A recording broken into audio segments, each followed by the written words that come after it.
All right, for those of you who wanted to watch me glaze this mug, we are going with the B380 Velvet Underglaze Violet. And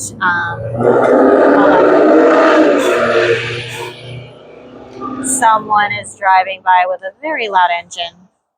Cannot stand when they do that. But whatever, I think they're cool.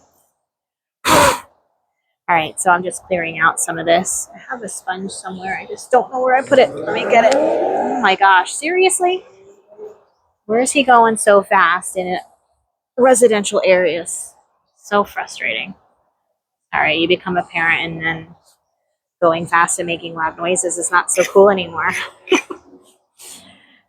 Oh my gosh. So, all right, I'm just getting a little wipe down here of any excess dirt or dust. I don't feel anything needing sanding. Feels pretty smooth. Could just give it a little sand just in some spots. Got this cute little sander here. Always wear your mask when you sand. I'm outside and being extra careful. So it's not much to do other than that. And then I will go ahead and keep applying this underglaze. And then I'll probably do 2 coats of underglaze and then 1 or 2 coats of the celedon on top with the clear gloss. It's kind of like an opaque lavender, this celedon Amico C56.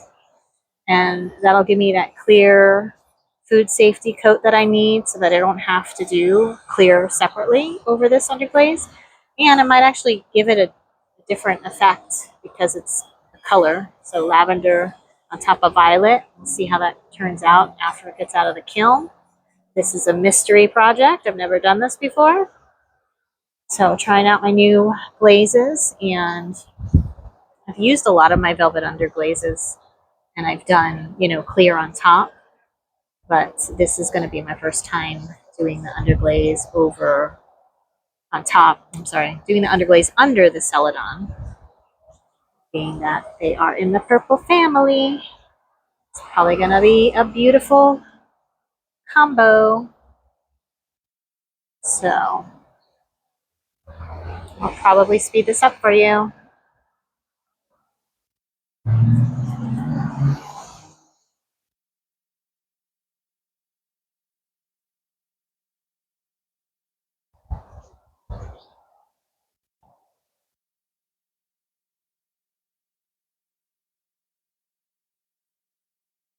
I'm outside glazing and all the just coming home from work traffic is kicking in. So if it's too distracting, I may just put music over this so it is not annoying you.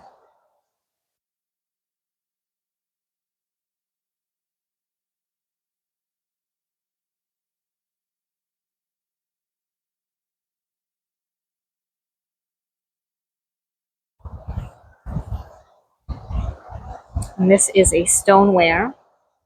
I can't remember if it's a stoneware that I got.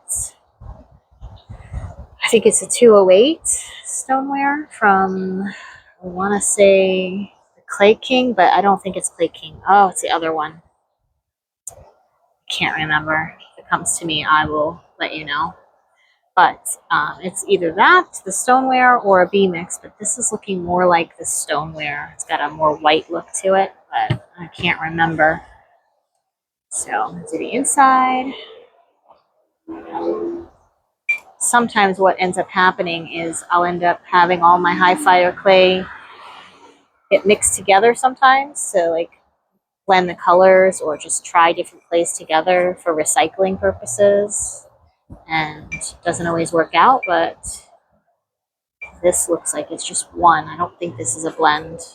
I do think it's the stoneware, but I could be wrong. I also had a Blick stoneware as well, but that's usually a darker brown light, kind of like a tannish. Don't think it's Blick, so I'm gonna go with 208 stoneware. All right, so I got that. I'm gonna get my little turntable. Now, if you want to save money and you're in a kitchen area, I actually got this at I forget what the store was called, but it was like a discount store, warehouse type thing. And, it's like a little turntable for the kitchen, for spices or whatever. And I picked that up and said, this would make a great glazing table. Granted, it doesn't go up high like the nice ones. However, you could just stick it on, one of these glazes. Or what I've been doing is using this little candle and I just stick it like right on top here and it brings it up higher for me. But I don't always need it. But when I need it, I have it. And I think the glaze is actually bigger, so that'd be nicer to use. But so far the candle holder's been working. All right, so I'm gonna wrap up this handle and then I'm going to give it one more coat and then cover it with celedon. So you can see that once it's dry.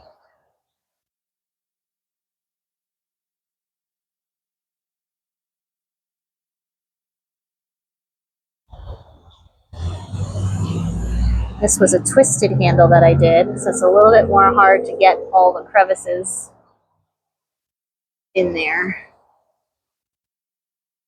Good thing is, if I miss any spots, it won't be an issue for food safety because, oh, there's Ethan. Yeah, you can have one.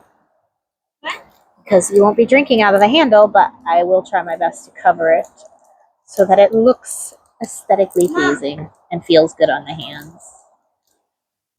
Just get it out, I'll push it. Here, I'll push it out. Advertisement for Pure. Pomegranate mint gum. Delicious. Good for fighting cavities. Alright, let's finish up this handle. It's a little dry for me. I can pick it up. Here we go.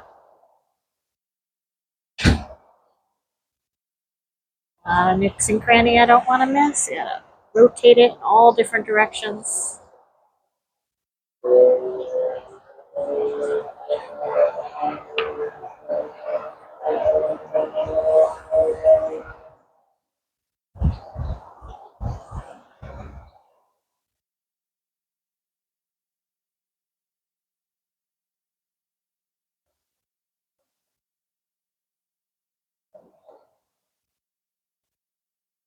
Okay. Handle's looking good. Alright, so now I'm going to let that dry. Decide on a second coat once it's dry. I think I'm definitely going to do at least 2 coats because it says 2 to 3 coats, so that's what I'm going to go with. And because I want to do the celedon lavender, I think having 2 of each is going to be plenty for what the kind of look I want. So there you go. I'll keep you guys updated on the next glaze after this dries.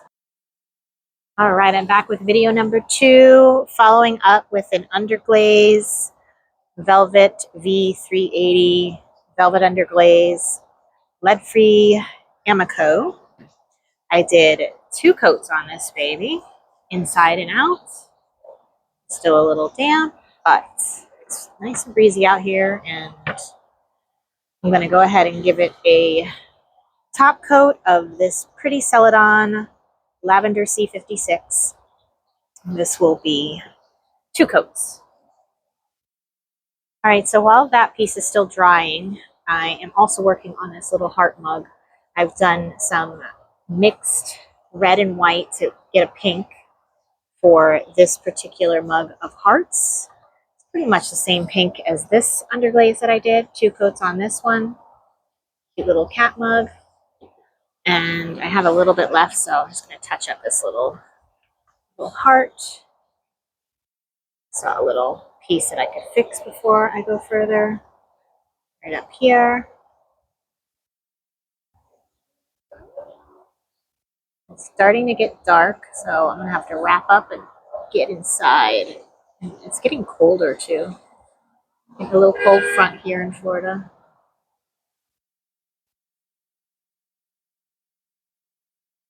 Right, so this little pink here.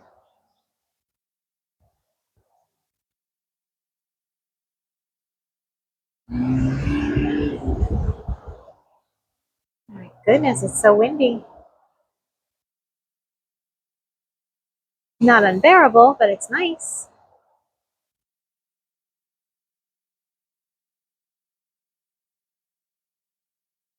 Nothing's blowing over. That's a good thing.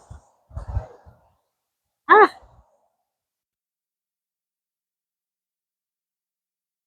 Alright, I'm going to give this a second coat right in here.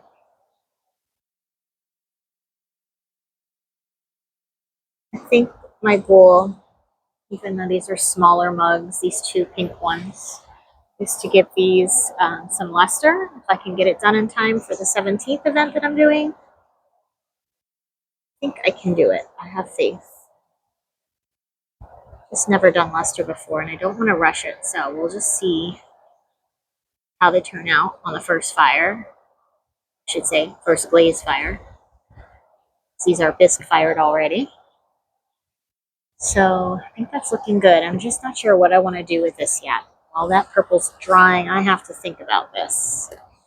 I have some really cool Potter's Choice to choose from that I could do here. I also have some Mako stroking coats. I have a white stroking coat that has like this speckled confetti in it. It's really pretty. It's called Cottontail, SP216 Cottontail.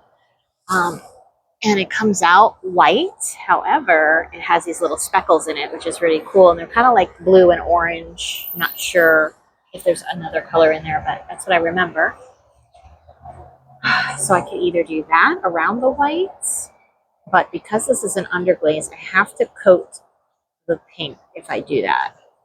So I'm thinking it might be better to just cover this with something. I may have a celedon that's pink, but I have to go inside and look for that. So I'm going to have to consider celedon on top of this, unless I go with chum plum. But I don't know, because then I cover up my hearts with the chum plum, and then it might be a waste of the pink underglaze. So I might avoid that and go with the celedon if I could find it first and get back to you guys on that one. This one, definitely want to put gold luster on these, or silver. White gold, I should say. Yeah, baby. All right, I'll get back to you. All right, sorry guys, I am back. I waited a little bit for this to dry, but it is getting dark really fast. I'm gonna have to hurry and prematurely glaze this mug. So I'm gonna go with this celedon on top of the underglaze. We're gonna cover the whole mug, and we're gonna go horizontal first.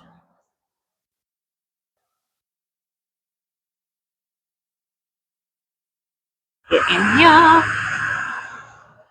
Sorry if the lighting is not good enough, because it is getting dark fast and there is no more sunlight. I don't have a light out here.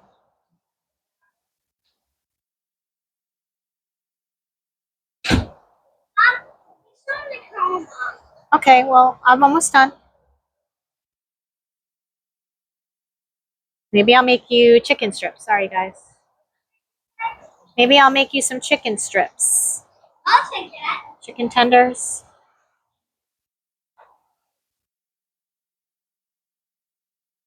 All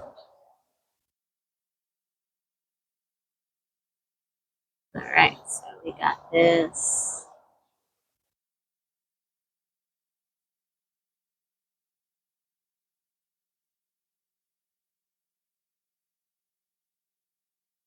All right, again, this is velvet underglaze, color violet underglaze with a celadon lavender. Uh-huh. I'll say one thing. Okay. My boob healed very fast. Yeah, well, it didn't bleed. It was just a little scuff. Yeah, but when I put on the Band-Aid, it rarely. When I put on the Band-Aid, it very. I still have a doo-doo, but it's not swelling anymore. That's good.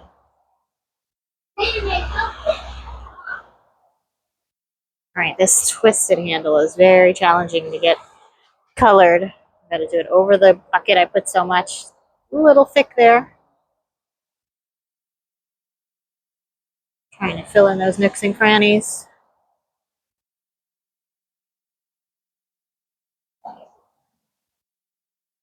That's going to be really thick. Oh, man. All right. I think what I'll do is let it dry.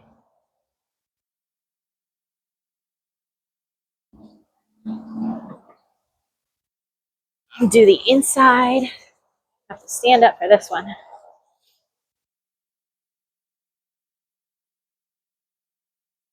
You can see that okay? Too far? Bring it closer.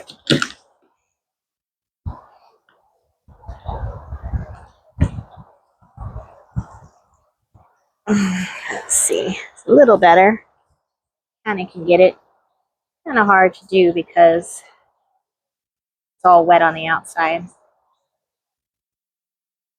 I'm just giving it one good coat on the inside. Sort of trying to, because I only want to do 2 coats on this. You're supposed to do, you know, one direction and then the second coat another direction and then the third coat the other direction. It just helps it fill the glaze in more smoothly so there's no like streaks and stuff. However, I don't want to do more than 2. So I'm kind of doing a little bit of both on the first coat, like both directions. I don't know if that's going to help at all. Probably a no-no, but we'll see how it turns out. If it's got any smudges or smears. All right, so that's looking good for the first coat. We'll let that dry, and hopefully I can get this done before the moon comes out and the sun is vanished. Right now there's a sun setting. I'll show that to you guys. So pretty. Let's zoom in on that baby. Look at that. So yeah, I'm going to go ahead and wrap up this second coat, and then I will probably have to pack up and finish these mugs later tonight once I'm inside the house. These pink mugs and this one, these are all underglaze. These 3 right here. And I'm not sure how I want to coat them yet. I'm either going to clear coat them or celedon them. Or I don't know what I'm going to do with this one yet. But that's what I'll follow up with on another video. We'll make this a video series for glazing. And just hopefully get these done in the next few days. I have so many mugs. I have these mugs right here. That's 1, 2, 3, 4, 5, 6. This is more of a planter. So yeah, that's 2, 4, 6, 8, 10 mugs that I have here. And then after I'm done with the 10 mugs, I'm moving over to this bin over here. And I'll be doing all of these little bowls, planters, and I think there's a sponge holder in there. A couple planters and a couple sponge holders, but mostly cups and little tiny cups and a couple bowls. So that's what I'm working on. I'll keep you guys updated.